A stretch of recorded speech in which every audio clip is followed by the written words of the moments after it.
मैं बात कर रहा हूं प्रशांत उगे मुगे सर की। सर आज हमसे बातचीत करने के लिए हमारे स्टूडियो में मौजूद हैं। मौजूदा समय में वो 24 कंपनियों के मालिक हैं और ख़ास तौर से विदर्भ में आईटी क्षेत्र के विकास को लेकर इनका योगदान बहुत महत्वपूर्ण है। मैं तो अकेला ही चला था जानी पे मंजिल, लोग मिलते गए और कारवा बनता गया। तो ना ही सिर्फ मेरा स्टाफ या मेरे कलीग्स बट मेरे एसोसिएट्स, हमारे क्लाइंट्स, जो भी हमसे जुड़ता है वो बस जुड़ा हुआ रहता है। मतलब पहली मोहब्बत तो हमारा आईटी ही है। खुशकिस्मती से ये आज की तारीख में आईटी ही एक दुनिया का बहुत ग्रोइंग और काफ़ी मतलब जिससे आज ऐसा कोई भी इंसान नहीं होगा जिसके जीवन में आईटी नहीं है। नागपुर आपके लिए क्या है? समंदर सा दिल पाया है अब हमने, अपने तो अपने घरों को भी अपनाया है। वाह, क्या यही है बस नागपुर। अब मुझे कोई बोल सकता है कि मैं नागपुर का नहीं, मैं ही नागपुर हूँ। मेरे घर से तुमको कुछ सामान मिलेगा। नमस्कार, स्वागत है आपका। यूसन पॉडकास्ट देख रहे हैं। यूसन पॉडकास्ट के माध्यम से हम हमारे दर्शकों को विदर्भ की ऐसी शख्सियतों से रूबरू कराते हैं जिनकी जो जीवन यात्रा है या जो कामयाबी की मिसाल है वो बेहद ख़ास है। आज ऐसी ही शख्सियत हमारे साथ हमारे स्टूडियो में हमारे दर्शकों से पॉडकास्ट के माध्यम से रूबरू होने के लिए मौजूद हैं और इनके बारे में मैं बस इतना ही कह सकता हूं कि इनकी जीवन यात्रा न केवल दिलचस्प है बल्कि संघर्षों से भरी पड़ी हुई है। और सबसे ख़ास बात यह है कि अपने जीवन की पहली नौकरी इन्होंने जिस कंपनी में की, आगे चलकर सफल होने के बाद में उसी कंपनी को उन्होंने ख़रीद लिया और उसी कंपनी को इन्होंने आगे चल के चलाया और आज मौजूदा समय में वो 24 कंपनियों के मालिक हैं और ख़ास तौर से विदर्भ में आईटी क्षेत्र के विकास को लेकर इनका योगदान बहुत महत्वपूर्ण है। मैं बात कर रहा हूं प्रशांत उगे मुगे सर की। सर आज हमसे बातचीत करने के लिए हमारे स्टूडियो में मौजूद हैं। सर बहुत बहुत स्वागत है आपका। बड़ी दिलचस्प बातचीत होगी और आपकी जीवन यात्रा को हम हमारे दर्शकों तक पहुंचाने की कोशिश करेंगे। जी बिल्कुल। बातचीत की शुरुआत हम इसी तरीके से करते हैं या इसी सवाल से करते हैं कि ये सिलसिला कब शुरू हुआ और आपने जिस कंपनी में पहली नौकरी की उसी को आपने बाद में खरीद लिया। ये यात्रा किस तरीके से रही और कैसी रही? हाँ, तो जैसे कि मेरी जीवन की कहानी मतलब बहुत ही सिंपल है, बहुत ही दिलचस्प एक शायरी है कि मैं तो अकेला ही चला था जानी पे मंजिल, लोग मिलते गए और कारवा बनता गया। तो ना ही सिर्फ मेरा स्टाफ या मेरे कलीग्स बट मेरे एसोसिएट्स, हमारे क्लाइंट्स या हमारे वेंडर्स, हमारी एक खास बात है कि जो भी हमसे जुड़ता है वो बस जुड़ा हुआ रहता है। हम किसी को टूटने नहीं देते, ना हमको किसी को लूज करते, ना कोई हमको लूज करता है। तो ये कंपनी में जब मैं जॉब कर रहा था तो मैं तो यहाँ तो सेल्स एग्जीक्यूटिव करके लगा था सबसे पहले। कौन सी कंपनी थी? बिजनेस एल्गोरिथम्स में, बीएलगो नाम से जानी जाती थी। और उस कंपनी में इतना कुछ सीखने को मिला कि मतलब मैं 3-4-5 साल में ही उस कंपनी में मतलब धीरे धीरे प्रमोशन होते होते मैं उस कंपनी में डायरेक्टर बन गया था। और फिर मैं वहाँ पे ऑफिस ऑटोमेशन या ऐसे कुछ 2-3 सेगमेंट देखता था। तो वो बिजनेस इतना बढ़ने लगा कि फिर वो जो ओनर्स थे बुधे साहब, उन्होंने बोला कि यार कंप्यूटर और ये दोनों काम अभी नहीं कर पाएंगे, तो सोच रहा हूँ कि ये ऑफिस ऑटोमेशन का काम तुम अपना ले लो। तो वो भी बहुत बड़ी बात होती है कि किसी बिजनेसमैन ने एक बिजनेस जो मैंने तो एज ए एम्प्लॉय उनके कंपनी में शुरू किया और बढ़ाया था, वो उन्होंने बोला कि भाई ये तेरा ही बिजनेस है, तूने ही बढ़ाया है। तो मैं अपने साथ करीब 7 लोगों के साथ उस कंपनी से अलग हुआ और ये फिर धीरे धीरे कारवां शुरू हुआ। फिर हमने बहुत सारा मतलब बेसिकली मेरा ऐसा है कि मैं एक बहुत अच्छा सेल्समैन हूँ, ऐसा मुझे लगता है। तो अलग अलग प्रोडक्ट्स, मोबाइल, आइडिया सेल्युलर्स, ये ऐसा करते करते फिर हम कंप्यूटर्स में डाइवर्सिफाई किए, फिर हमने सॉफ्टवेयर्स में डाइवर्सिफाई किया, फिर धीरे धीरे हमने म्यूनिसिपल कॉरपोरेशन, गवर्नमेंट्स, ये प्रोजेक्ट्स किए। तो ये हर जगह पे जैसा कैसा होता है कि कई कंपनी या कई लोग पहचान से जाके फिर उनको काम मिलता। हमारे केस में, मेरी केस में ये उल्टा हुआ है जी, कि हमको पहले काम मिला और फिर हमारी पहचान बनी। तो आज की तारीख में विदर्भ इन्फोटेक या हमारे जो प्रोजेक्ट्स है मुंबई में बोलो, मुंबई महानगर पालिका, सिडको, MMRDA, NMC, NIT हर जगह। हम्म। सो वो जो प्रोजेक्ट्स हम करते हैं तो हमारे क्लाइंट या उनको ऐसा लगता ही नहीं कि कोई दूसरा वेंडर की जरूरत है, हम्म। क्योंकि ही मतलब हमारा ऐसा है, हम लोग कस्टमर सेटिस्फैक्शन पे ध्यान नहीं देते। हम्म। बड़ी अजीब लाइन है ना ये। हाँ, क्योंकि मोस्टली बिजनेसमैन का या बिजनेस Yes. हाउसेस का ये इसीलिए विदर्भ इन्फोटेक अलग है, हाँ, हम कस्टमर डिलाइट पे ध्यान देते हैं। अच्छा। सेटिस्फाइड कस्टमर तो बहुत सारे हो सकते हैं, हम्म। मगर अगर आपका कस्टमर डिलाइटेड रहा हम्म। तो वही आपका सेल्समैन बनता है। और हम्म। यही खास बात है कि हम्म। आज तक हमारी कंपनी में मेरे अलावा कोई दूसरा सेल्समैन नहीं है, हम्म। ना कोई मार्केट में। हमारे यहाँ सेल्स डिपार्टमेंट है ही नहीं। अच्छा। मैं हूँ और अब मेरे बाद मेरा बेटा है हम्म। और मेरा भतीजा है, हम्म। तो हम खुद ही सेल्समैन है। तो हमारे जो क्लाइंट्स है, कस्टमर से, यही हमारे बेसिकली ब्रांड एम्बेसडर है। और एक बार वो कस्टमर बन जाता है तो वहाँ मल्टीपल बिजनेस हमको मिलता रहता है। इस तरह से फिर हम बढ़ते गए। और फिर अभी 3 साल पहले वो जिनके यहाँ मैं पहले नौकरी किया करता था, वो बुधे साहब, हम्म। उनका मुझे फोन आया कि यार अब मैं और वो और उनकी वाइफ, अभी हम उम्र हमारी हो गई है और इतना डायनामिक बिजनेस और ये सब से हम चाह रहे हैं कि अब हम रिटायरमेंट जैसा ले, तो हम चाहते हैं कि हमारी कंपनी हम किसी को बेच दे या कोई इन्वेस्ट करे या कोई ऐसा है। तो उनकी किसी से बात भी चल रही थी, तो मैंने बोला कि सर मतलब ये मेरा सौभाग्य होगा कि मैं ही इस कंपनी को ये करूं।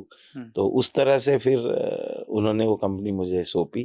तो एक्चुअली वो मैंने कंपनी खरीदी ऐसा बोलना गलत होगा। कंपनी खुद चल के आपके पास में आई कि हाँ, आपका मतलब हाथ बड़ा संभालने वाला है क्या इसको और बोलते आप हैं ही उसको कि संभालिए। वो उस कंपनी से ही मैंने अपना करियर शुरुआत किया था।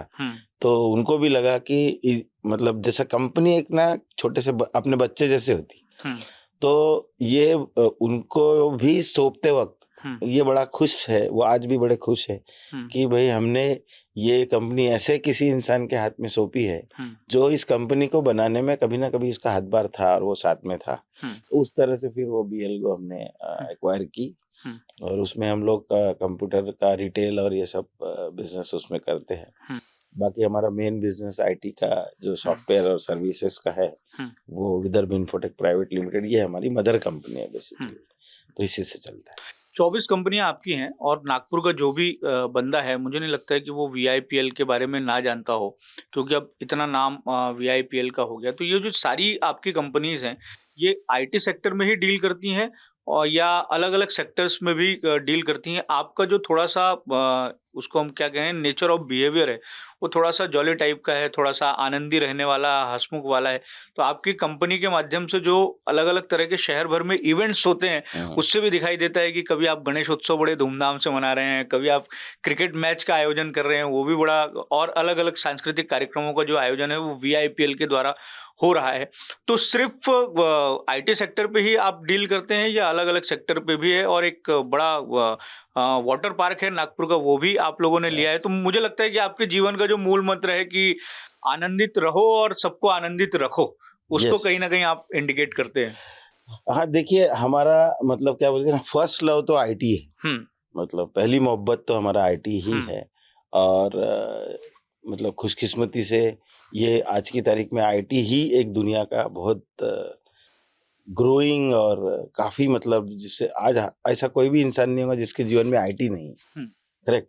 तो ये एक इंडस्ट्री बहुत डायनामिक इंडस्ट्री है, बड़ी ग्लैमरस इंडस्ट्री है। और क्या बोलते हैं उसको, उसमें आपको आपका मेंटल एबिलिटीज का ही ज्यादा यूज होता है। तो ह्यूमन का ब्रेन यही एक बेसिक रॉ मटेरियल है इस इंडस्ट्री का।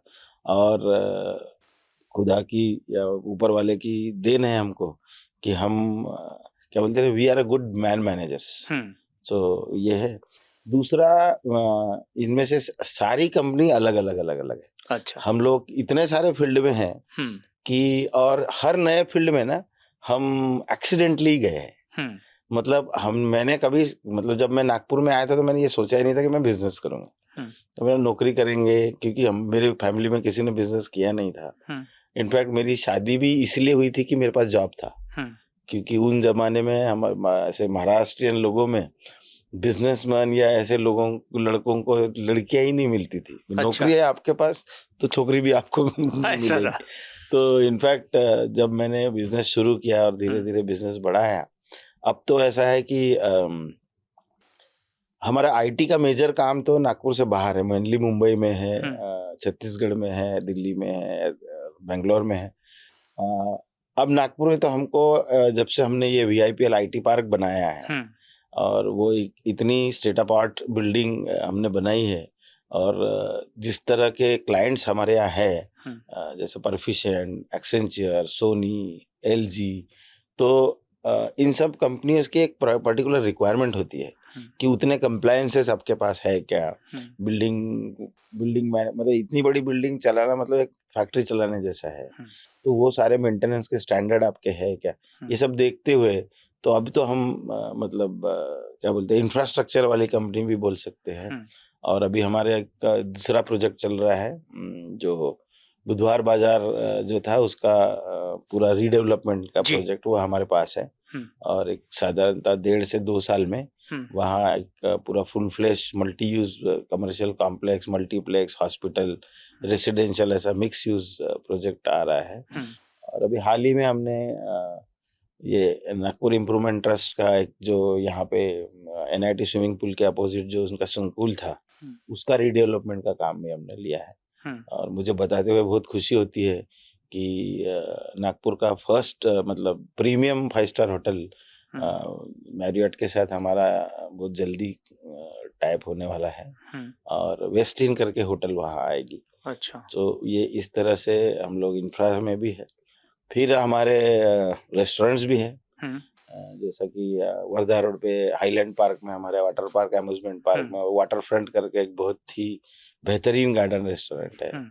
उसके बाद वर्धा रोड पे एक बहुत यहाँ पे क्या नागपुर के रहने वाले जिनका बचपन या जवानी नागपुर में रही है, उन ऐसा नहीं हो सकता कि वो बच्चे थे और उस वक्त वो रेस्टोरेंट में नहीं गया। ऐसा एक तंदूर करके वर्धा रोड पे रेस्टोरेंट था, तो वो रेस्टोरेंट काफ़ी दिनों से अच्छी हालत में नहीं था, तो हाल ही में हमने उसको भी ये करके अब हमने तंदूर को नए रूप में लॉन्च किया। उसके बाद IT पार्क में एक टोकी करके एशियन रेस्टोरेंट है, सो हम लोग रेस्टोरेंट में ही हैं। उसके बाद हम लोग अभी एक 6-8 महीने में हम लोग एक कम्युनिटी लिविंग और मतलब मैंने उसका नाम रखा है आत्मा सर्विस सेंटर। अच्छा, मतलब ये ऐसा होगा कि आपके और हमारे जैसे लोग उम्र में बहुत कुछ काम करने के बाद अब पहले जैसा रिटायरमेंट वाला माहौल नहीं रहने वाला है। अच्छा, हमको भले ही रोज की धक्का धुक्की की जिंदगी नहीं रहनी है, फिर भी कुछ तो करना रहेगा। खाली पीली बैठे हम बीमार हो जाएंगे। तो हम एक ऐसी 100 घर बोलो 100 कम्युनिटी ऐसी बनाना चाह रहे हैं जिसमें कि आप जब आपके एक्टिव लाइफ से या इससे आपको रिटायरमेंट लेना था, आप वहाँ आइए, वहीं काम कीजिए, आपके चॉइस का काम कीजिए। और उसके साथ ही हम वहाँ पे रिसोर्ट भी रखेंगे।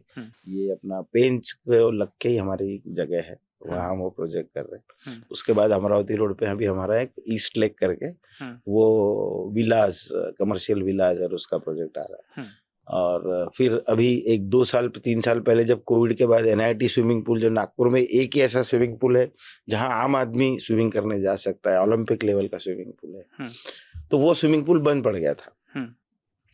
तब फिर हमको ऐसा आदेश दिया गया, या ऐसे जो अपने शहर के बड़े लोग हैं उन्होंने बोला कि अरे यार ये काम तुम करोगे तो ये चलेगा। तो फिर वो तो प्रोजेक्ट हमारे लिए एज गुड एज CSR है। तो अभी 3 साल से हम स्विमिंग पूल चला रहे हैं और मुझे बताते हुए बहुत खुशी है कि इतने कम पैसे में वो फैसिलिटी हम लोगों को देते हैं। और जब से हमने उसको रिवाइव किया है तब से नागपुर में स्विमिंग के क्षेत्र में आने वाले जो मेडल्स है वो बढ़ गए हैं। और हम जैसा 60 साल के ऊपर जो भी हमारे यहाँ स्विमिंग के लिए आते हैं, हम उससे पैसे नहीं लेते। तो ऐसी बहुत सारी चीजें हैं वहाँ पे जो जिसको दिव्यांगों को हम अलग से टाइमिंग देते, उनको अलग से ट्रेनिंग देते। तो कहने का मतलब है, और गणपति का फेस्टिवल तो वो तो ऐसा शुरू हुआ कि क्या हुआ, मेरी मतलब मैं जैसा आपने बोला, मैं बहुत खुशमिजाज आदमी हूँ। मतलब मुझे सिर्फ लाइफ हैपनिंग होनी चाहिए, ऐसा रहता है मेरा कि हर बार।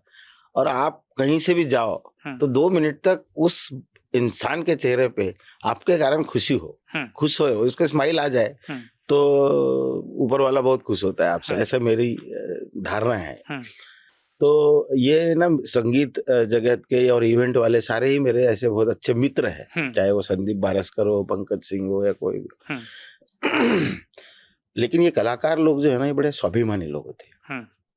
तो कोविड जब था तो वो मैं बिल्कुल रेगुलरली बहुत सारे अपने मित्रों को, लोगों को फोन करता था कि भाई तुम्हारा अभी काम बंद हो गया, कैसे चल रहा है, मतलब ये है। मुझे ये डर लगता था कि भाई कोई अच्छा वादक हो, वो अब कोविड में उसका काम ही नहीं, शो ही नहीं है, तो वो अपना इंस्ट्रूमेंट ना बेच दे, है ना। तो इसलिए मैं ऐसे लोगों को फोन करता था। किसी ने भी लेकिन कभी पैसे की मदद नहीं मांगी, नहीं बोले दादा मुझे पता है अभी चल रहा है मेरा काम, कुछ रहा तो मैं आपको बताऊंगा।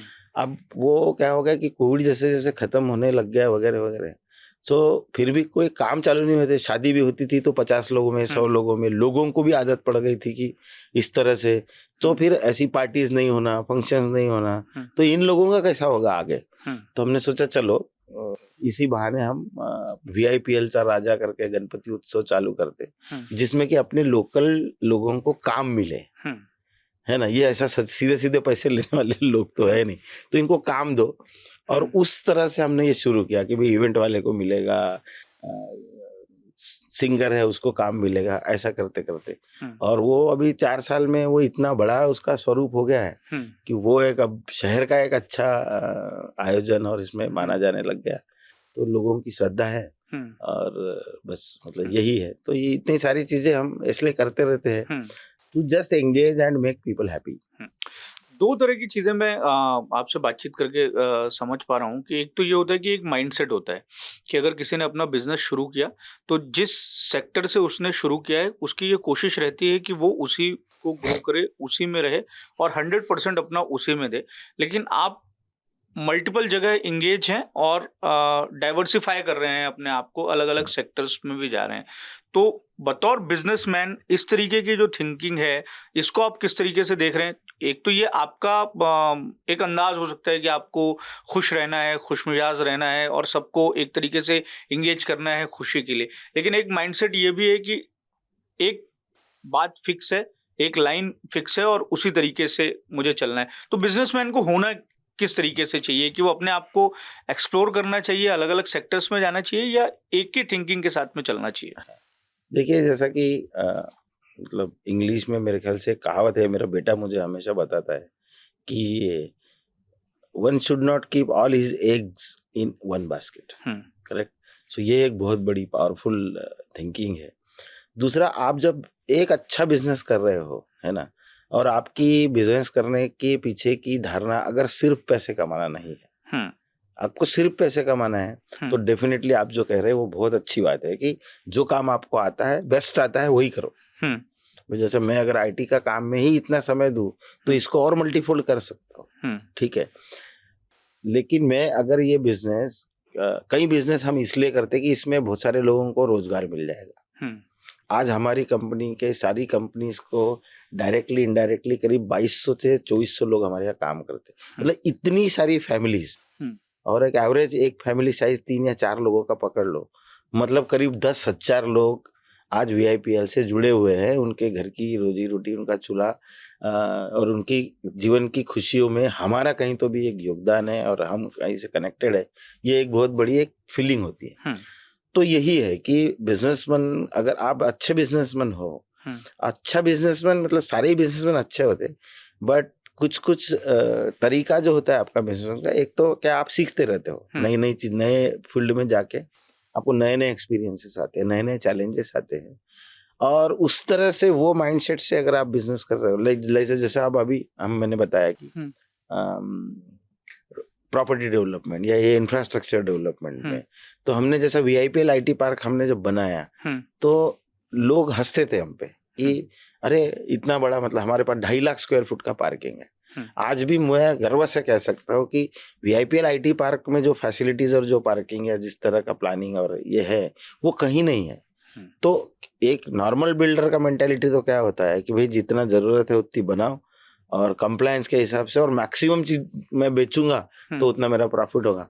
मेरी वो सोच ही नहीं थी। मुझे यही था कि मुझे कुछ तो ऐसी बिल्डिंग बनाना है जिसके बारे में लोग बात करें, और उसी के चलते देखो, अदरवाइज उतने कंप्लायंस वाली बिल्डिंग आज की तारीख में हमारे शहर में नहीं, अब बनने लगी है, बनेगी तो शायद एक्सेंचर नागपुर में आता ही नहीं, क्योंकि वो सारी कंपनी का उनके नॉर्म्स है कि ये फायर के नॉर्म्स इतने फॉलो होने ही चाहिए, ये सारी चीजें ये होना है, एक भी इतना सा 1 स्क्वायर फुट भी इलीगल कंस्ट्रक्शन नहीं होना चाहिए, उसके बिना वो लोग आपके यहाँ ऑफिस ही नहीं खोलेंगे। तो this is a indirect effect of doing business. और फिर अपॉर्चुनिटी जो आती है और चैलेंजेस और अपॉर्चुनिटीज जो है वो आपको बता के नहीं आती है। और कैसा है, जैसा कि आज मेरे 4, 5, 6 बिजनेस जो अच्छे चल रहे हैं वो सबको पता है, बट मैंने कम से कम 100 ट्राई कर लिए होंगे। अच्छा। वो जो नहीं चले या जो जिसमें मैं नहीं कर पाया मैंने छोड़ दिया। हर आदमी हर काम नहीं कर सकता है, बट आप जो भी काम करो अगर पूरी ईमानदारी से और पूरी शिद्दत से करो ना, तो लोग आपकी पहचान बन जाती है कि नहीं ये अच्छा काम करते हैं। और फाइनली एक बिजनेसमैन के पास पैसे कितने हैं इससे उसके क्लाइंट या उसके साथ काम करने वालों को फर्क नहीं पड़ता है। उसकी पॉलिसीज कैसी है, उसकी सोच कैसी है। अगर मैं प्रोग्रेसिव हूँ तो मेरे कंपनी में काम करने वाले हर बंदे को लगेगा, हर इंसान को लगेगा, हर स्टाफ को लगेगा कि कंपनी ग्रो होगी, मैं भी ग्रो होऊंगा, तो मेरे साथ अच्छे लोग जुड़ेंगे, जुड़े रहेंगे। यही धारणा के साथ तो मेरे लिए वो चाहे आईटी हो, वो चाहे रेस्टोरेंट हो, चाहे वो इट इज अ बिजनेस, और वो जिस तरीके से होना चाहिए उसको आप सीखो, रिसर्च करो और फिर उस तरह से करो आगे। ये तो स्वाभाविक सी बात है कि जो कंपनी ग्रो करेगी उसके साथ में जो जुड़े हुए लोग हैं वो भी ग्रो करेंगे। आपने होटल का जिक्र किया, कहाँ ये होटल आप बनाने वाले हैं? और नागपुर जैसा जो शहर है, अब ये कहा जा रहा है उसके बारे में कि कई हॉस्पिटलिटी के क्षेत्र में जो है वो बहुत ज़्यादा फोकस किया जा रहा है, कई होटल्स जो हैं वो आ रहे हैं, ताज अब नागपुर में आ रहा है, लेकिन हॉस्पिटलिटी का जो क्षेत्र है उसके ग्रोइंग को लेकर या इस सेक्टर के ग्रोथ को लेकर अब भी बहुत ज़्यादा प्रश्न चिन्ह जो है वो खड़ा किया जा रहा है। क्या इतना अपने शहर में इतनी क्षमता है, नागपुर में इतनी क्षमता है कि वो इस तरीके से ये जो क्षेत्र है उसको ग्रो करे? आप ये भी बताइए कि आप होटल कहाँ खोल रहे हैं, किस तरीके का वो होटल होगा और इस सेक्टर के बारे में आप क्या सोचते हैं? ये बहुत अच्छा प्रश्न है एक्चुअली। तो जैसे कि मैंने अभी थोड़ी देर पहले आपको आईटी पार्क के बारे में बताया था कि मैं जब आईटी पार्क बना रहा था और ऐसी बिल्डिंग बना रहा था तो किसी ने सोचा नहीं था कि ऐसी बिल्डिंग बनाने, उसका फायदा मैंने बताया आपको। तो देखिए कि फाइनली कोई भी बिजनेस, जैसे होटल का बिजनेस में आज मुझे भी मेरे कई मित्र इसी इंडस्ट्री में उन्होंने बोला भी कि भाई जितने रूम्स अभी अपने यहाँ बन रहे हैं और जितने होटल्स हमारे यहाँ आने वाले हैं इतना हमारे यहाँ पोटेंशियल ही नहीं। हाँ ठीक है, ये सवाल उठता है, बराबर है। तो जैसा आप ये सोचो कि अपने शहर में कपड़े की दुकानें कितनी होंगी? हजारों की संख्या में होगी। आप कितने कपड़े की दुकान जानते हैं? आप अपने कपड़े खरीदने कौन सी दुकान में जाते हो? कोई तो एक दुकान होगी, तो वहां क्यों जाते हैं? तो बिल्कुल डेफिनेटली कंपटीशन तो रहेगा, ठीक है। मैं ये सोचता हूँ कि मैं ये पूरी कंपटीशन में if not the best, one of the best facility अगर मैंने बना दी तो मेरी कंपटीशन नहीं है ना। क्योंकि आज भी मुंबई में देख लो या कहीं भी देख लो कि बहुत सारी होटल है, मतलब सिंपल लॉजिंग से लेकर तो 7 स्टार तक होटल है, लेकिन मुंबई और होटल बोला तो आपको ताजमहल का ही नाम आता है। सबके जीवन में एक रहता है कि कम से कम एक बार ही मौका मिल जाए बस कि वो ताज होटल बनाने के इसमें मैं ये सोच रहा हूँ कि चलो ताज तो मेरे पहले हमारे विक्की भाई ने उनके साथ टाइप कर दिया, तो मैं शहर का सबसे अच्छा नहीं तो कम से कम सबसे अच्छे होटलों में से एक होटल नागपुर में बनाना चाहता हूँ। और मेरे साथ सौभाग्य मेरा ये है कि हमको जो लोकेशन मिला वो बहुत प्यारा है। मतलब अंबाझरी के सामने जो अभी जो एनआईटी स्विमिंग पूल है उसके सामने में जो प्लॉट है, जो एनआईटी से ऑक्शन में हमने वो प्लॉट लिया है अभी, और वहाँ पे हम बना रहे। और हमारा टाइप मैरियट ग्रुप का जो प्रीमियम होटल जिसको कहते हैं वेस्टिन, वो वेस्टिन के साथ हम बनाना चाह रहे हैं। हमारे अभी उनसे बात चल रही है और कुछ ही दिन में शायद हो सकता है हमारा एग्रीमेंट हो जाए, तब हम ऑफिशियली लॉन्च करेंगे उसको। तो वो लोकेशन इतना प्यारा है कि आपको मतलब वहां से अमरावती रोड 2 मिनट के, एयरपोर्ट कितना नजदीक है और बहुत ज्यादा रश नहीं है, ट्रैफिक का इतना इशू नहीं है। और उसके बाद उधर जो राइट साइड का अंबाझरी का व्यू है वो कभी डिस्टर्ब ही नहीं होने वाला है। और हमारे बाजू में कॉलेज है तो मतलब वहाँ कोई दूसरी बिल्डिंग नहीं आने वाली है। So this is going to be the premium building. और उसको जैसे हमने वीआईपी आईटी पार्क बनाया वही स्टैंडर्ड से बनाएंगे। तो मुझे लगता है कि दूसरा जो शहर की क्षमता की हम बात करते हैं ना, हम कभी भी पास्ट या प्रेजेंट के हिसाब से सोचते हैं।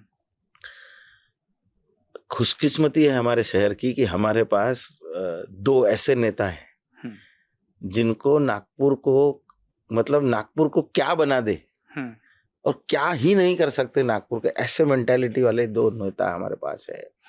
तीसरे अभी उभरते हुए जिनको बोलेगा, मतलब उभरते तो नहीं, वो भी अभी अच्छे खासे बड़े नेता है कि मतलब नेक्स्ट महाराष्ट्र के बड़ी लीडरशिप में चंद्रशेखर जी बावनकुळे है, देवेंद्र जी और नितिन गडकरी जी के तो कोई बात ही नहीं, मतलब वो तो अब देश के नेता हो गए।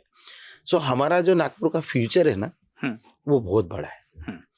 दूसरा अब क्या हो गया है कि नागपुर में जो आईटी इंडस्ट्रीज और इसके लिए खास करके देवेंद्र जी जो माइंडसेट के साथ और जो विजन के साथ आगे जा रहे हैं और जो उनका अभी जैसे नया नागपुर आ रहा है या आ रहा है, तो Nagpur is going to be a very very fastest growing ये। तो यहाँ पे ना बहुत रोजगार आएंगे, बहुत बड़ी बड़ी इंडस्ट्रीज आएंगी।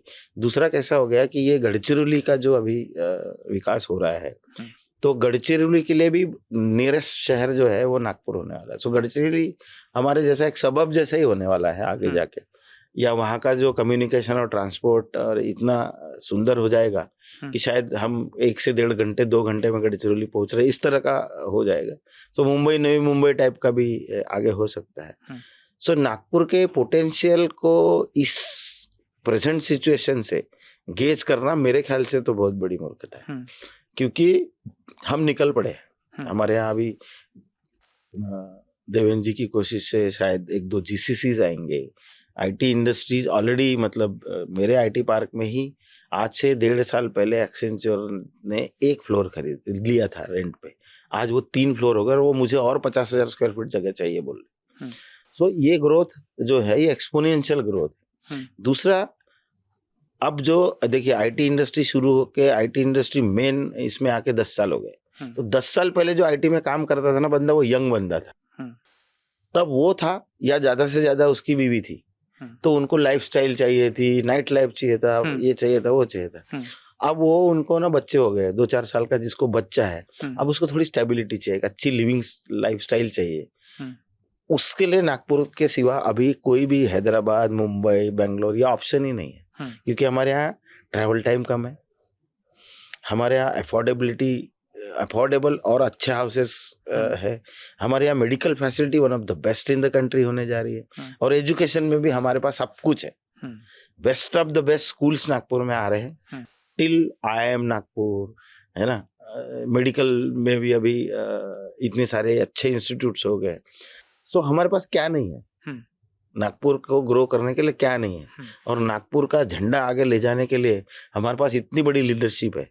तो मुझे नहीं लगता कि नागपुर का पोटेंशियल को लेके कोई sky is the limit for Nagpur में। पर आप जो बता रहे हैं, आपके हिसाब से तस्वीर इस तरीके से दिख रही है कि आने वाले समय में आईटी सेक्टर जो है वो बहुत बेहतर तरीके से ग्रो होगा जी। लेकिन बताने वाले ये भी बताते हैं कि अब अगर ये चर्चा होती है कि अब तक आईटी सेक्टर ग्रो क्यों नहीं हुआ जबकि इतने प्रयास हुए, तो उसके पीछे 2-3 तरह के कारण वो बताते हैं कि जैसे आईटी सेक्टर में जनरली सैलरीज जो रहती है वो बहुत अच्छी रहती है, पेइंग कैपेसिटी इस सेक्टर की बहुत अच्छी है, तो जो काम करने वाला व्यक्ति है उसकी पेइंग कैपेसिटी भी बहुत अच्छी है, लेकिन इस शहर में उस तरीके का वातावरण और माहौल नहीं है कि वो कहाँ जाके एक तरीके से, अब जेनजी के शब्दों में अगर हम कहें तो वो कहाँ चिल कर सके, कहाँ पैसे खर्च कर सके, कहाँ उसको एंटरटेनमेंट मिलेगा। इस तरीके की जो चीज़ें जुड़ी हुई हैं वो अभी नहीं है इस शहर में, इसीलिए शायद ये सेक्टर जो है वो ग्रो नहीं कर पा रहा है, और जो एक्सपर्ट जो मैन पावर है वो नागपुर में आना नहीं चाहता, और ये कंपनियों के लिए भी दुविधा की बात है कि हालांकि कॉस्टिंग और बाकी सब लिहाज से नागपुर सस्ता होने पड़ता है मुंबई, हैदराबाद, बेंगलोर की तुलना में, लेकिन यहाँ उसका जो वर्कफोर्स है वो आके काम ही नहीं करना चाहता इन सब वजहों की वजह से। ये बात भी बराबर है आपकी, और इस बारे में हम चाहे वो VCMWA का बैनर हो या AID का बैनर हो, हम ये बात पे बहुत जोर देते रहते हैं कि फाइनली ये यंग क्राउड है। कंपनी तब आएंगी जब उसको ये भरोसा होगा कि उसको मैन पावर मिलेगा, वो मैन पावर सस्टेन रिटेन कर पाएंगे। क्योंकि IT इंडस्ट्री में जैसे मैंने बोला ना, इसका रॉ मटेरियल ही ब्रेन है, ठीक है। दूसरा, जितने घंटे वो काम करता है वो इतना इंटेंस काम होता है ना, तो उसको चाहिए रिलैक्सेशन, ठीक है। धीरे धीरे हमारे शहर में वो डेवलपमेंट होते जा रही है अभी, कि बहुत अच्छे अच्छे रेस्टोरेंट्स आ गए, क्लब्स आ गए, ये आ गए। अब ये जो क्या है कि हमारी लीडरशिप या इसमें नहीं, लेकिन क्या उसके साथ साइड इफेक्ट्स भी आते हैं बेसिकली, कि ये जो यंग जनरेशन है, ये मतलब आज की तारीख में हैदराबाद, पुणे, बेंगलोर, जहाँ पे ये सो कॉल्ड चिल करने वाली जगह है, तो आप देखो उसमें से साइड इफेक्ट्स भी बहुत हो गए, है ना। कई लोग मतलब हेल्थ वाइज बोलो या एडिक्ट हो गए ड्रग्स का, इसका उसका। सो ये जो बैलेंस है ना, ये बैलेंस कभी गवर्नमेंट या प्रशासन इनका नहीं है, ये सिविक सेंस की बात है। आपको जब ये समझ में आएगा ना कि ये सही है या गलत है ना, ये मैंने करना चाहिए कि नहीं करना चाहिए, तो वो सारी चीजें अपने आप आएगी। नाइट लाइफ और अच्छे अच्छे खाने के जॉइंट्स, चिल करने के जॉइंट्स, हमारे यहाँ भी ब्रेवरीज, कॉफी शॉप्स, जैसे अपने यहाँ corridor 7 is one of the, मतलब बहुत ही अच्छी कॉफी है, उनके अलग अलग आउटलेट्स है। सो ये जेंजी और इनके लिए भी अभी काफी सारी चीजें बन गई है, और वो क्या है, मुर्गी और अंडे जैसा है, तो वो अपने आप आएगा ही, मतलब धीरे धीरे पैरेलल डेवलपमेंट्स आएगी। तब कभी कभी ऐसा होता है कि जैसे अभी रात को 2 बजे 3 बजे जो आप हैदराबाद या बेंगलोर में देखेंगे, तो कुछ फूड जॉइंट्स रहते हैं, कुछ ऐसा एरिया रहता है कि वहाँ लोग अपना वीकेंड्स को ये करेंगे। तो हो सकता है न्यू नागपुर या ऐसी जगह पे वो चीजें आएगी।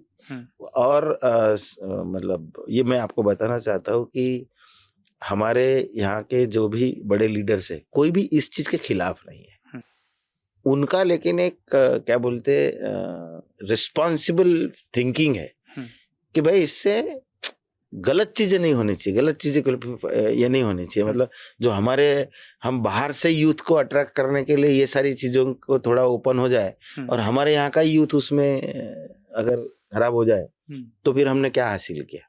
तो ये बैलेंस जो है ना, ये धीरे धीरे होएगा। इसलिए मैंने आपको थोड़ी देर पहले ये बोला कि हमारे पास अभी जरूरी नहीं कि हमको जेंजी या स्टार्टअप या नए वाले ही ये आए।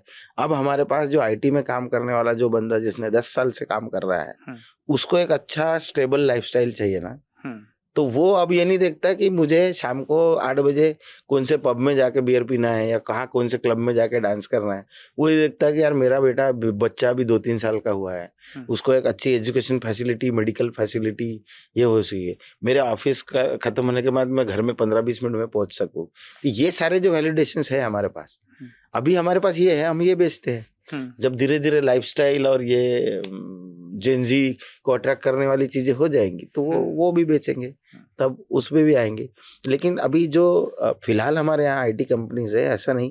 देखिए क्या बोलते कि कितने सालों तक मियान जो है वो ऐसे ही था, कोई डेवलपमेंट नहीं हुई, ठीक है।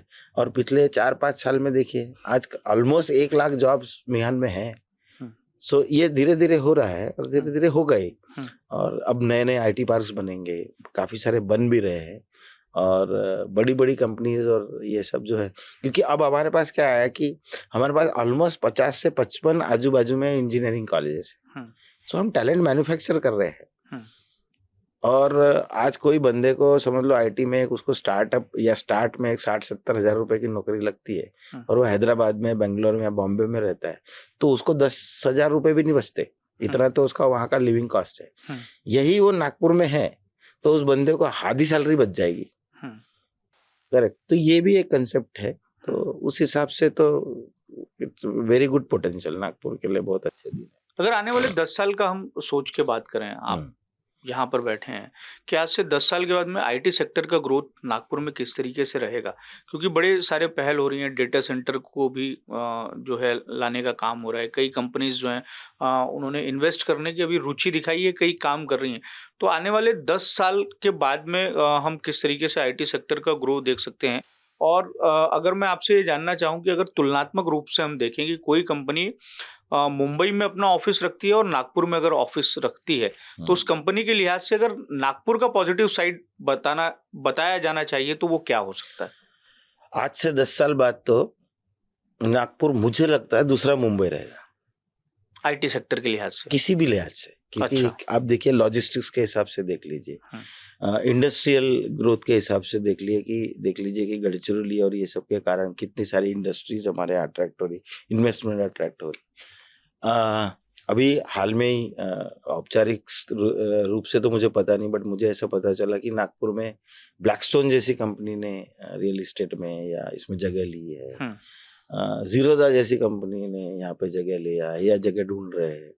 ये सब कंपनीज ना ऐसे फ्लूक में नहीं आती, ये अगले 5 साल 10 साल का फ्यूचर देख के हमारे शहर में आ रही। तो ये सब लोग यहाँ आके इन्वेस्ट कर रहे हैं, इसका मतलब इन्होंने कुछ तो देखा है हमारे शहर में। दूसरा क्या है, हमारा जो ज्योग्राफिकल एडवांटेज है, रोड की कनेक्टिविटी देश के हर कोने में। आप देखिए नागपुर से आप देश के कोई भी कोने में जाओ, हमारे 1.5 से पौने 2 घंटे के ऊपर की फ्लाइट नहीं है। आप मुंबई से अगर कलकत्ता जाते हो या मुंबई से दिल्ली जाते हो, 2.5-3 घंटे की फ्लाइट है। सो ये सारी चीजें भी मैटर करेगी, करेक्ट। और आईटी में तो ऐसा है कि हमारे पास शहर के सारे डायरेक्शन में ग्रो करने के लिए पॉसिबिलिटीज है ना। तो जैसा मिहान में है ना, मिहान में अभी भी जो आईटी कंपनीज है, अभी भी आईटी कंपनीज के लिए जगह है हमारे पास। और डेफिनेटली आईटी कंपनीज नागपुर को बहुत सीरियसली देख रही है। तो जैसा कि ये मैंने बताया कि एक्सेंचर जैसे कंपनी का 1 साल में ही जितने बड़ी फैसिलिटी उन्होंने शुरू की थी, उससे 4 गुना बड़ी फैसिलिटी में ये होना, मतलब वो ग्रोथ देख रहे हैं यहाँ पे, है ना। दूसरी एक कंपनी हमारे यहाँ इसमें है, इनफैक्ट वो हमारे नागपुर के ही है, जिन्होंने वो कंपनी शुरू की होटल की करके, वैसे यूएस की कंपनी है ये। पिछले 3 साल में ये कंपनी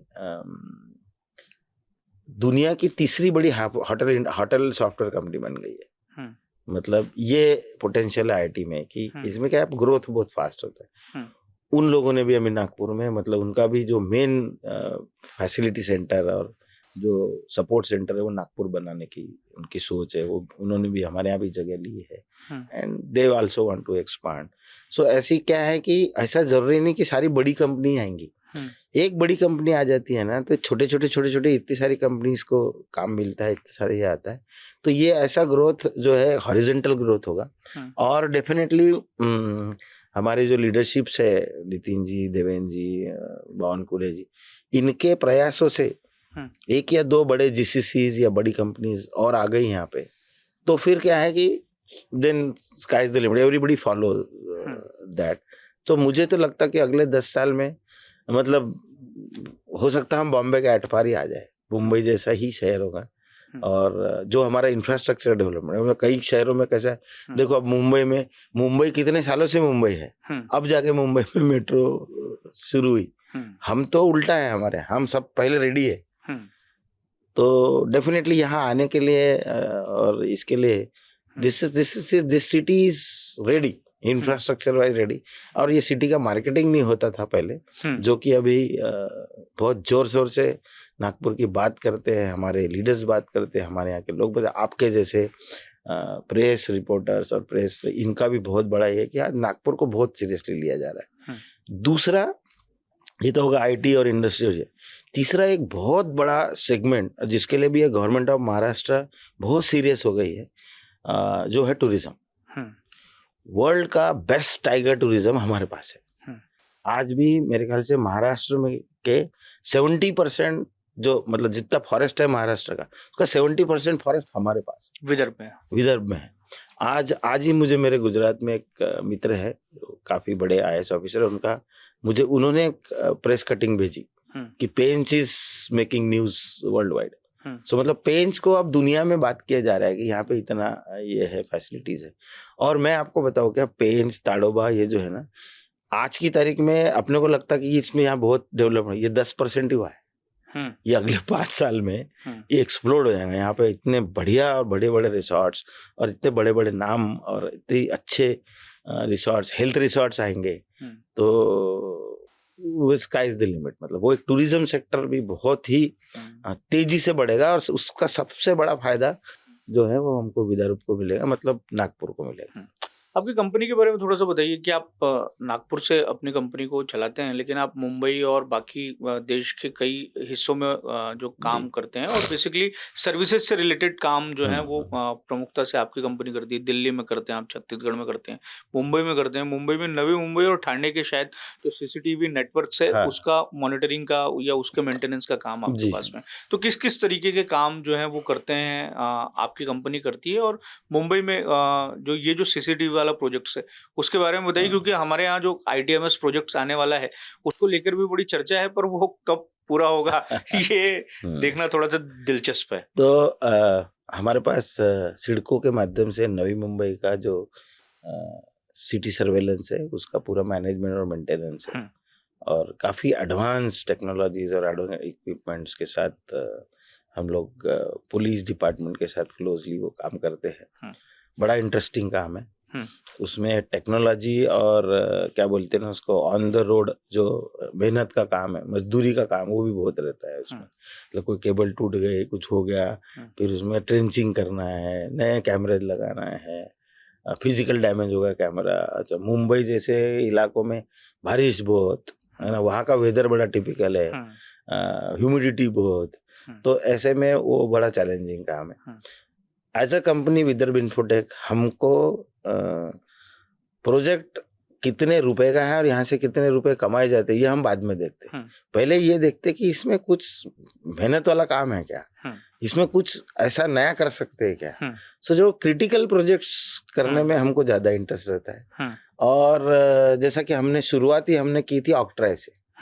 सो ऑक्ट्राई इतना पेचीदा रूल्स थे उसके, और बहुत डिफिकल्ट था। और मुंबई में तो ऑक्ट्राई का ऐसा था कि मुंबई में सारे मोड्स थे, पानी, रेल, रोड और एयर, और ये सारे का करीब 55 अलग अलग लोकेशन में ऑनलाइन ये करना वेरी चैलेंजिंग और बहुत ही अच्छा प्रोजेक्ट था। और हमको ये बताते हुए खुशी होती कि हमने जब मुंबई ऑक्ट्राई का सॉफ्टवेयर और ये बनाना शुरू किया, सो मतलब मुंबई ऑक्ट्राई में ऑलमोस्ट पहले ही साल में 800 से 1000 करोड़ रुपए का उनका इनकम बढ़ गया था। तो यहाँ पे क्या क्लाइंट को समझ में आता है कि इनके कारण ये वैल्यू एडिशन हुआ है। Correct. Same Mumbai property tax में भी हमने वही किया, और उसमें प्रॉपर्टी टैक्स में हमने एनालिटिक्स और ये सब एकदम लेटेस्ट टेक्नोलॉजी से ये किया। तो काफ़ी उसमें जो लीकेज था, प्लीपरेज था, कुछ इंटेंशनल थी लेकिन कुछ नॉन इंटेंशनल भी गलती से लॉस हो रहा था BMC का। तो करीब 500 से 600 करोड़ रुपए BMC का सालाना इनकम बढ़ गया है ना। हमारे प्रोजेक्ट की कॉस्ट तो हार्डली 5 साल में 60 करोड़ रुपए की थी। सो ऐसे प्रोजेक्ट करने में हमको बहुत मज़ा आती। तो ये निश और काफ़ी क्रिटिकल प्रोजेक्ट्स हम करते हैं। और क्योंकि अब वो क्या है, इतने सालों से हम वो प्रोजेक्ट करते हैं तो हमको प्रोजेक्ट मांगने नहीं जाना पड़ता है। हमारे जो क्लाइंट है उनको समझ जाता है कि ये ऐसा ऐसा प्रोजेक्ट है और ये विदर्भ इन्फोटेक ही करेगा, ये विदर्भ इन्फोटेक करेगा, तो you have to be rest assured कि ये डिलीवर होगा। क्योंकि गवर्नमेंट में क्या होता है, टेंडरिंग में जरूरी नहीं कि आप जिसको टेंडर मिला वो काम वैसा कर पाए जैसा वो डिपार्टमेंट चाहता है। सो डिपार्टमेंट के साथ उनके लेवल पे, कई बार गवर्नमेंट डिपार्टमेंट के साथ यूजर को टेक्नोलॉजी का उतना एक्सपोजर नहीं रहता है ना, तो वो बता ही नहीं सकता कि उसको चाहिए क्या। तो वो एक पर्टिकुलर पहली कोई तो भी चीज बताते हैं और फिर वो वेंडर वहाँ फिक्स हो जाता है कि मुझे तो इतने का टेंडर, इसका टेंडर मिला, मैं यही बनाऊंगा। लेकिन उसमें वैल्यू एडिशन बहुत हो सकता है। करेक्ट।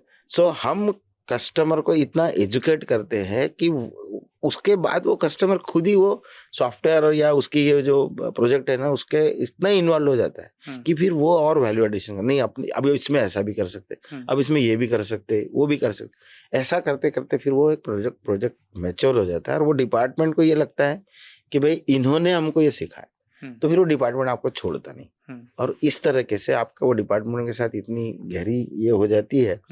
और दूसरा मतलब ऐसी कई IT कंपनीज मिलेंगी आपको जो आई 2-4 साल बहुत बड़े बड़े काम किए और गायब हो गए। उन्होंने सिर्फ वो प्रोजेक्ट से पैसे कमाए, तो वो ऑर्गेनाइजेशन उनको रिजेक्ट कर देती, फिर वो उनको ये नहीं होता। और ऐसी कंपनी जो हमारी जैसी कंपनी से जो किसी क्लाइंट के साथ 10 साल 15 साल से जुड़े हुए इसलिए रहते हैं क्योंकि देखिए आप मेहनत करेंगे पैसे तो कमाएंगे, बट वो अपने कस्टमर को ओन कर लो। हम कभी कुछ भी हो जाए, बट हमारा जो क्लाइंट है जैसा बीएमसी है, बीएमसी का लॉस अगर हो रहा तो हम किसी की भी नहीं सुनते। फिर ऐसा नहीं कि गवर्नमेंट में काम करते हो बहुत अलग अलग टाइप के प्रेशर भी आते कि नहीं ऐसा कर लो, इसको ये कर लो। सो उनको ये लगता है कि नहीं भाई ये अपनी कंपनी का पार्टी समझते अपने क्लाइंट को। ये सोच हमारी होने के कारण हमारी जो गुडविल है या हमारे जो क्लाइंट्स है, मतलब इतने सालों से वो क्लाइंट्स हमारे टिके हुए हैं, मतलब और अपनी जैसा जनरली नागपुर के बारे में कहा जाता है कि यहाँ पे ज्यादातर लोग ऐसे दिखते हैं अपने को कि जो प्राप्त है वो पर्याप्त है। अच्छा, तो आपकी भी सोच कुछ इस तरीके से? बिल्कुल जी, मेरी तो यही सोच है कि जो प्राप्त है वो पर्याप्त है ना। बांध के तो ले जाना नहीं है, तो जो भी हम बिजनेस में कमाते हैं वो वापस उसी बिजनेस में लगाओ, ग्रो करने दो।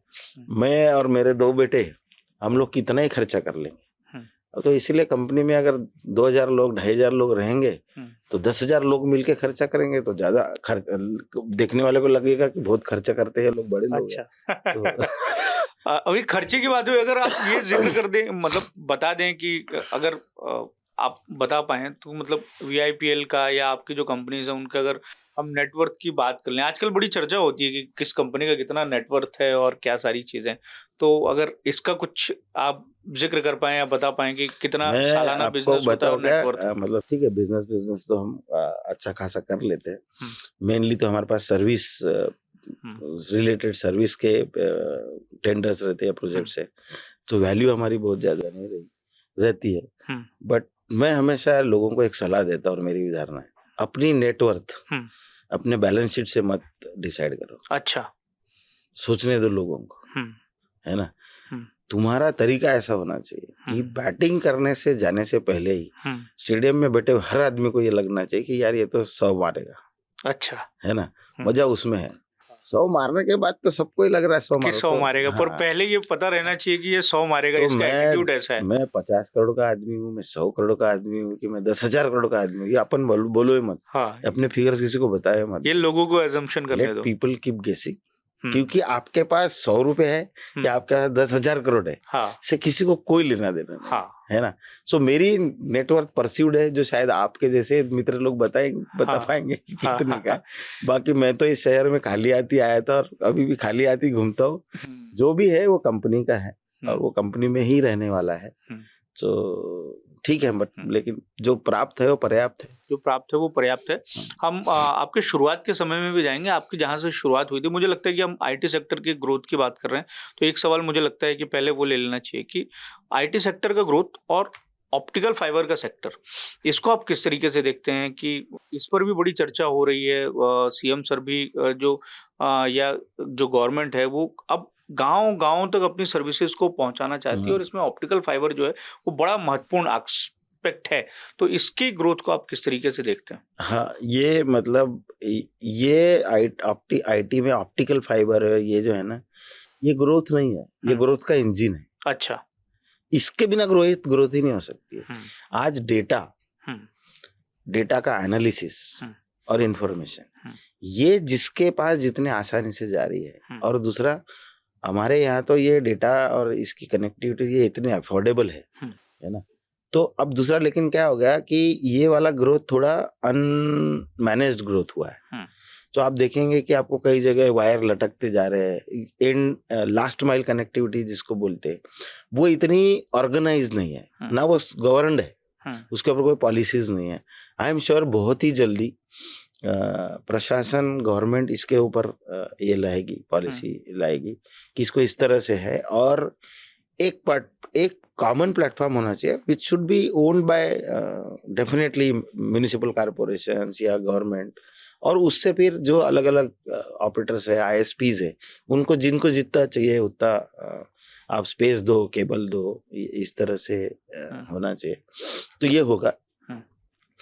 क्योंकि ऑप्टिक फाइबर और ये सब चीजें हर घर में, हर यूजर के पास, हर गांव में पहुंची गई है। उससे क्या होगा कि हमारा कम्युनिकेशन इतना इफेक्टिव चीप और मतलब हर चीज पॉसिबल, मतलब एंडलेस पॉसिबिलिटीज है। हमको पता भी नहीं कि अभी भी मुझे तो यही लगता है कि जैसा हमारा जो फोन है, वो फोन की भी जो एक्चुअल कैपेसिटी है उसके 10% भी हम लोग यूज नहीं कर पाते। सो ये वाला जो है, ये बहुत अच्छा सवाल है आपका कि इसमें ऑप्टिक फाइबर है इसमें, और इसमें क्या है, इसमें रोजगार निर्मित भी बहुत है, क्योंकि इसमें फिजिकल लेइंग ऑफ केबल्स है, ठीक है, स्लाइसिंग ऑफ केबल्स है। दूसरी एक चीज इसमें गैप ये है कि अभी ना इसको रिलेटेड इसका कोई स्पेशलाइज कोर्स कोई नहीं करता। ये ऑन फील्ड ही सीखना है आपको कि मतलब ऑप्टिक फाइबर को स्प्लाइसिंग कैसे करना है, करना ITI में या पॉलिटेक्निक में, इनके इसके कोर्सेज इतने ज़्यादा नहीं है, जो कि अभी स्किल डेवलपमेंट और इसमें ये सब चीज़ें आएगी, 100% आएगी।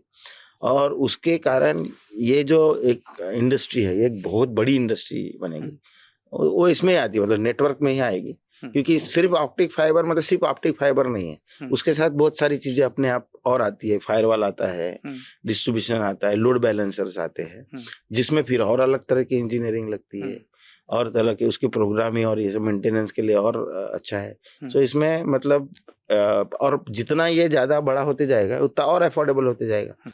वैसे भी अभी भी काफी सस्ता ही है। सो दिस इज मतलब काफी प्रोग्रेसिव है। अभी हम नागपुर के रामदास पेट में बैठे हैं। रामदास पेट में हमारे स्टूडियो है। हम यहाँ से निकल कर चलते हैं वर्धा के हिंगन घाट, जहाँ से आपकी शुरुआत होती है। किस तरीके से जीवन रहा, किस तरीके से बचपना रहा, किस तरीके से शुरुआत हुई, और इंटरनेट में कुछ आपकी जो चुनिंदा फोटोज हैं उसमें हम ये देख भी रहे हैं कि आप बड़े स्लिम फिट दिखते थे जवानी के दिनों में। आजकल तो थोड़ा सा जवानी अभी भी आप जवान है, लेकिन शरीर थोड़ा सा जो है ये हो गया। तो किस तरीके की यादें हैं बचपन की, जवानी की? बहुत ही साधारण बचपन था मेरा। हिंगन घाट से भी आगे एक वडनेर करके गांव है, 10 किलोमीटर, वहाँ तो रहते थे हम। मेरे पिताजी टीचर थे, और हम 2 भाई और 1 बहन, और 10वीं तक तो वही गांव में पढ़ा। फिर 11वीं 12वीं हिंगन घाट में मैंने खुद ही मतलब रूम करके रहता था, खाना बनाता था और पढ़ता था। और उसके बाद फिर मैं इंजीनियरिंग करने पूसद चला गया, पूसद इंजीनियरिंग कॉलेज, और इंजीनियरिंग के बाद मैं नागपुर आया। तो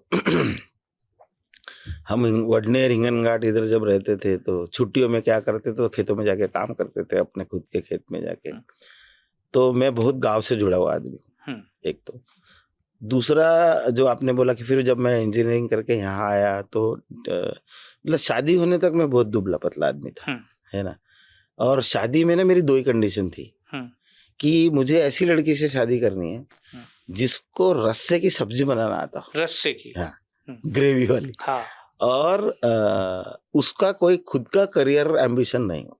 अच्छा, कि भाई नहीं तो किसी लड़की को उसको जॉब करना है, बिजनेस करना है, आगे कुछ करना है, तो हम दोनों करेंगे तो फिर घर गृहस्थी, बच्चे, ये क्या हो, फिर मजेदार और लजीज खाना कौन बनाए।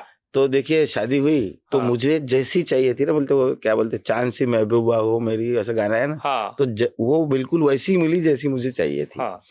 तो इसके कारण मतलब मेरी घरवाली खाना ही इतना अच्छा बनाती, तो और मैं खाना पसंद आदमी हूँ, बहुत फूडी आदमी हूँ, मुझे अलग अलग खाना पसंद है।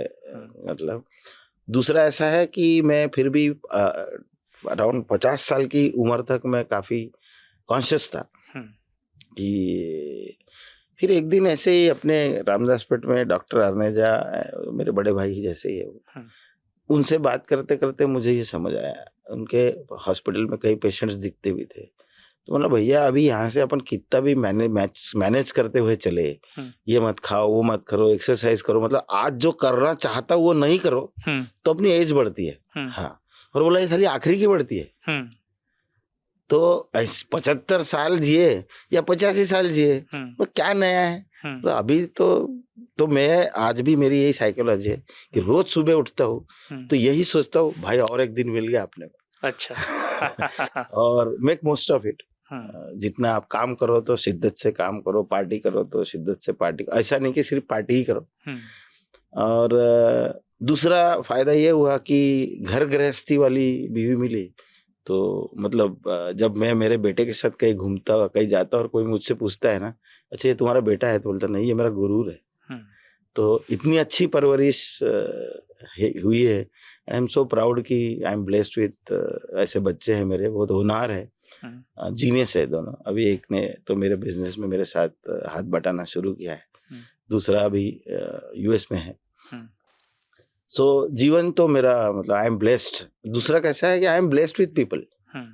मुझे नागपुर शहर में, जिस शहर में मैं किसी को जानता नहीं था, इस शहर में शुरू में इतने अच्छे मित्र मिले। कई लोगों ने मुझे बिजनेस में हेल्प किया। तो आप जब ग्रो होते रहते तो बहुत सारे चैलेंजेस आते हैं। आपको फाइनेंशियल हेल्प लगती है, आपको एक मेंटोरशिप लगती है, उसके बाद आप एक लेवल पे जाने के बाद फिर आपको एक गॉडफादर भी लगते हैं। तो आई एम सो ब्लेस्ड कि एक तो मेरे बड़े भाई जो है वो काफ़ी सोशली एक्टिव है, तो उनको सभी जानते थे पहले से, तो मुझे कभी कोई दिक्कत आई नहीं। बट अगर कोई दिक्कत है तो बैक ऑफ द माइंड ये था कि भाई है अपने पास कोई।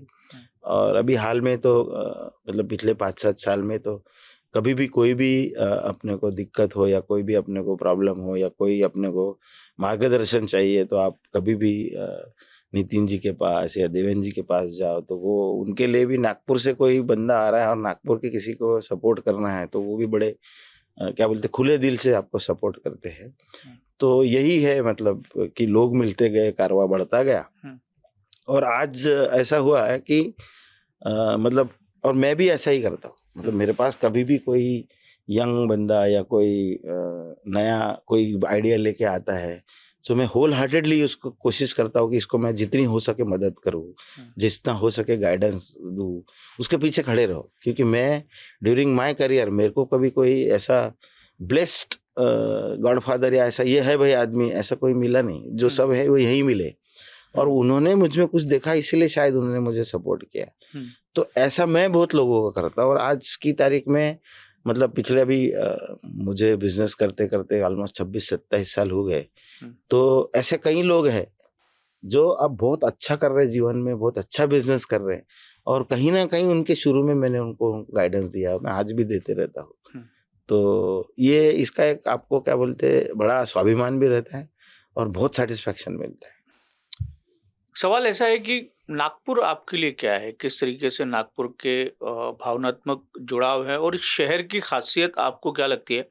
हम ये भी देखते हैं कि बहुत सारे लोग देश के कोने कोने से हैं, ऐसे भी लोग मिलते हैं कि अगर उन्होंने 2-4-5 साल यहाँ पर काम कर लिया तो इस शहर से अलग किस्म का लगाव हो जाता है। हम देखते हैं यूपी, बिहार, पंजाब, देश के किसी भी कोने से, इवन कि हम देखते हैं साउथ इंडिया से, अगर वो गवर्नमेंट जॉब में है और यहाँ आता है तो वो चाहता है कि यार ये शहर जिस तरीके से जितना ठहरा हुआ है और जितना आनंद है, जितना सुकून है इस शहर में, कि वो अपना रिटायरमेंट जो है और ये रिटायरमेंट की जो लाइफ हो ये यही चाहते हैं। नागपुर शहर में कई ऐसी कॉलोनीज हैं जहाँ पे गवर्नमेंट सर्विसेज के लोग जो है जिन्होंने घर बना के वहां पे रह रहे हैं। तो इस शहर के बारे में आपके क्या भाव है? ये शहर के बारे में एक शेर बोलना चाहता हूँ। समंदर सा दिल पाया है हमने, अपने तो अपने गैरों को भी अपनाया है। वाह, क्या यही है बस नागपुर, कि यहाँ एक बार जो बंदा आ जाए, मैं भी यहाँ पे गैर ही था, है ना। अब मुझे कोई बोल सकता है कि मैं नागपुर का नहीं, मैं ही नागपुर हूँ। सो एक तो क्या है ना, हमारे शहर में एक अजीब हवा है कि एक तो यहाँ पे कोई आदमी आपसे काम है इसीलिए आपसे मिलेगा, ऐसा नहीं है। जैसा आपने गवर्नमेंट ऑफिसर्स का जिक्र किया, तो कई ऑफिसर्स है जो यहाँ से आके फिर मुंबई चले गए, उनका एक ही फीडबैक है, यार ये एक ही ऐसा शहर है, यहाँ लोग आते हैं, तुम्हारे साथ मैत्री करते हैं, दोस्ती करते हैं, तुम्हारे साथ उठते बैठते हैं। हम सोचते रहते कि ये आदमी कब काम बताएगा, उसको कोई काम नहीं होता है हमसे, बट उसको तुमसे मिलना है, ये करना है, मैत्री करना। तो यहाँ क्या है, मतलब बिना मतलब के मैत्री करने का जो इस शहर में, ये शहर के पानी में है। ऐसा नहीं कि शहर के ओरिजिनल नागपुर के लोग ऐसे। दूसरा कैसा है, खुश मिजाज लोग हैं हम लोग। बहुत एक आधी चीज को लेके ना, जैसा पूना में मतलब छोटा सा भी कुछ इधर उधर हो तो लोग उसको एकदम क्रिटिकली देखेंगे, करेक्ट। मुंबई में तो ऐसा है कि इतना फास्ट है कि बाप और बेटा भी एक दूसरे से फोन पे बात करते, 2 मिनट बात करूँ क्या, इस तरह से शुरू करते। वो माइंडसेट ही नहीं। हमारे यहाँ नागपुर में किसी ने आपको फोन किया तो अपन शुरुआत कैसे करते, और भाई कहाँ हो, क्या फर्क पड़ता है फोन पे अपन कहाँ है ना। और फोन खत्म होने के बाद आप दिल्ली, मुंबई, बेंगलोर के आदमी को देखे, ओके देन टेक केयर, ऐसा फोन करते। अपने नागपुर में देखिए 100 में से 90 लोग आखिरी लाइन कर रही थी, और बताओ। मतलब आपके पास अगर कुछ बताने को है तो उसके पास सुनने के लिए वो आदमी रेडी है। आज की तारीख में सबसे ज्यादा प्रॉब्लम तो यही है कि आपको कुछ बताना है, सुनने के लिए कोई बचा नहीं है। ये खास बात है शहर की। तो ये शहर का पानी ऐसा है, और ये शहर की नागपुर, और जैसे हमारे जैसे जो लोग हैं, आप हो गए, हम हो गए, इस शहर के लोग, यहाँ पे आके आदमी का ना जो एक बड़ी बुरी क्वालिटी जिसको बोलते हैं घमंड, ऐसा कुछ नहीं है। यहाँ बहुत बड़ा से बड़ा भी आदमी छोटे भी आदमी से बहुत प्यार से बात करे। ऐसा नहीं कि एक पर्टिकुलर सेक्शन ऑफ सोसाइटी के दोस्त है। मतलब मैं अगर हूँ तो भाई मैं आज बड़ा बिजनेसमैन हूँ तो मेरे दोस्त सिर्फ बड़े बिजनेसमैन रहे, ऐसा है नहीं। मेरे आज भी वो आज से 25 साल पहले के जो दोस्त थे वो भी आज मेरे दोस्त है, और आज जो मेरे सोशल स्टेटस के कारण या मेरे बिजनेस के कारण जो मेरे बने वो भी मेरे दोस्त है। सो हमारे शहर में ना ऐसा क्लासिफिकेशन नहीं है। हम सिर्फ इंसान को उसके दिल से या उसके व्यवहार से गेज करते, ना कि उसके जात से या पात से या उसके धर्म से या उसके एजुकेशन से, ना उसके पैसे से। ये मेरे ख्याल से यही है कि जो भी प्यार से मिला हम उसी के हो गए। आपके लिए सफलता का पैमाना क्या है? हर किसी के लिए अलग अलग पैमाने हो सकते हैं। सक्सेस होने का पैमाना आपके लिए, प्रशांत मुगे के लिए क्या है? रोज रात को सोने से पहले ये लगे कि आज का दिन जो भगवान ने मुझे दिया था, मैंने उसको जस्टिस कर दिया। अब वो पैसे कमाना हो सकता है, वो आपने आज कोई काम किया वो सेटिस्फेक्शन हो सकता है, आप किसी के काम आ पाए आज, या आपका कोई पेंडिंग काम था, कुछ रहता है back of the mind, correct, so वो कर गया। सो इट इज बेस, मेरे लिए सक्सेस इज आपको सोते वक्त अरे यार कल ये करना है, कल वैसा करना है, वो जिसके लाइफ में टेंशन नहीं है उससे बड़ा सक्सेसफुल और सुखी आदमी कोई नहीं। और फॉर्चुनेटली मैं ऐसा ही हूँ। मतलब मैं कभी कल के बारे में सोचता ही नहीं, बोलता चलो कल का टेंशन कल है, सुबह हुई अपन उठे तो ठीक है, नहीं तो कोई बात नहीं। ऐसा लगता तो नहीं कि आपको कभी स्ट्रेस आता होगा, या मान लीजिए कि स्ट्रेस आता है तो फिर क्या आप करते हैं और क्या लोगों को सलाह? गाने गाता हूँ। अच्छा, तो गाने बहुत पसंद है आपको? बहुत ज्यादा। मैं मतलब ये तो आपके दर्शकों को या सभी को बताना चाहता हूँ कि जीवन में आपको कभी भी एक आधी चीज का स्ट्रेस आए या आपको ऐसा समझ में नहीं आए, आप माइंड ब्लॉक हो जाता है, यार आगे क्या करना है ना, सब कुछ भूल जाओ, एक मस्त कराओके सिस्टम लो और अकेले बैठ के 2-4 गाने कैसे भी गाओ, अच्छा गाओ बुरा गाओ, आवाज खराब है, कोई गेज करने वाला नहीं है। संगीत में इतना पावर है ना। और मैं बताता हूँ कि इतनी बड़ी उलझन आपके दिमाग में हो, आप गाना गाना चालू करो, चौथा गाना गाने से पहले आपको सॉल्यूशन मिल जाएगा। ये थेरेपी एक बार ट्राई करके देखना चाहिए लोगों ने। तो मुझे तो कभी मतलब वैसे ही मैं किसी चीज का स्ट्रेस लेता ही नहीं, क्योंकि मैं जैसे मेरे बड़े भाई है ऐसे, वो पूरी दुनिया का टेंशन लेके घूमते रहते। अच्छा। तो मैं उनको ना आज से 25 साल से यही समझाता हूँ, भाई अपन दुनिया के जनरल मैनेजर नहीं है। ये दुनिया में जो हो रहा है वो अपने कारण नहीं हो रहा, और जो हो रहा है वो रोकने की क्षमता हमारे में नहीं है। तो जितना काम हमको मिला है उतना काम करने का, मस्त रहने का, ज्यादा से ज्यादा लोगों को खुश करने का, बस यही है। तो उसमें फिर स्ट्रेस नहीं आता आपको। स्ट्रेस क्या होता है बेसिकली? स्ट्रेस ये होता है कि आप किसी चीज से कंपेयर कर लो, यार इसके पास बहुत पैसे है तो आपको स्ट्रेस, इसके बेटे को मेरे बेटे से ज्यादा परसेंटेज आ गई तो स्ट्रेस। रियल स्ट्रेस तो ऐसा होता है कि बिजनेस में कोई लॉस आ गया है ना, कोई एक आधा आप अनजान, जैसा मेरे साथ बिजनेस में ऐसा कई बार हुआ है कि मैं तो चार्टर्ड अकाउंटेंट नहीं हूँ, अब बिजनेस करते करते कभी कोई टैक्स कंप्लायंस में ऑनेस्ट मिस्टेक, मतलब नहीं मालूम कि ये गलत हो रहा है, हो गया, उसके बाद उसके और पेनल्टी लगती है, फलाना लगता है, ये अब उसका स्ट्रेस क्या करना है। हम जब कॉलेज में जाते थे तो सीखने की फीस देते थे ना, तो बस ये जीवन एक कॉलेज ही है और ये फीस लगती है बीच में, तो उससे सीख के दोबारा वो गलती नहीं करने का, तो कोई स्ट्रेस नहीं रहेगा। लोग क्या करते हैं, टैक्स, अरे वाह इनकम बहुत हो गया, चला 2 करोड़ रुपए तो टैक्स भरना पड़ेगा, स्ट्रेस।